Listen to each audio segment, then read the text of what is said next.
మంత్రివర్యులు పొంగులేటి శ్రీనివాసరెడ్డి, జిల్లా కలెక్టర్ అందీప్ దుర్శెట్టి గారు కలిసి ఏదులాపురం మున్సిపాలిటీలోని చిన్న వెంకటగిరి ప్రాంతంలో 1,71,00,000 రూపాయల అంచనా వ్యయంతో నిర్మిస్తున్న బీటీ రోడ్ల నిర్మాణాల పనులకు శంకుస్థాపన చేశారు. ఈ సందర్భంగా మంత్రి పొంగులేటి గారు మాట్లాడుతూ గత 21 నెలల్లో ఏదులాపురం మున్సిపాలిటీ పరిధిలో 12,47,00,000 రూపాయలతో వివిధ అభివృద్ధి కార్యక్రమాలు చేశామని తెలిపారు. గత ప్రభుత్వం ఆర్థికంగా నష్టం చేసినా సాకులు చెప్పకుండా ప్రాధాన్యత క్రమంలో ప్రజలు ఇచ్చిన హామీలను తమ ప్రభుత్వం అమలు చేస్తుందని స్పష్టం చేశారు. ప్రతి పేద కుటుంబానికి 200 యూనిట్ల ఉచిత కరెంటు, మహిళలకు ఉచిత బస్ సౌకర్యం, ఉగాది నుంచి సన్నబియ్యం సరఫరా వంటి సంక్షేమ కార్యక్రమాలను అమలు చేశామని తెలిపారు. రైతులకు ఇచ్చిన మాట ప్రకారం రాష్ట్రంలోని 25 లక్షలకు పైగా రైతులకు 21,000 కోట్ల రూపాయల రుణమాఫీ చేశామని, సన్నవడ్లకు క్వింటాలకు 500 రూపాయల బోనస్ ఇచ్చామని అన్నారు.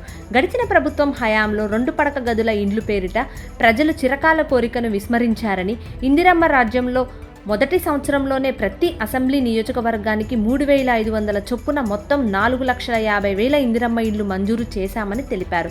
అర్హులైన పేదవారందరికీ మరొక 3 విడతల్లో రాజకీయాలకు అతీతంగా ఇందిరమ్మ ఇండ్లు మంజూరు చేయడం జరుగుతుందని అన్నారు.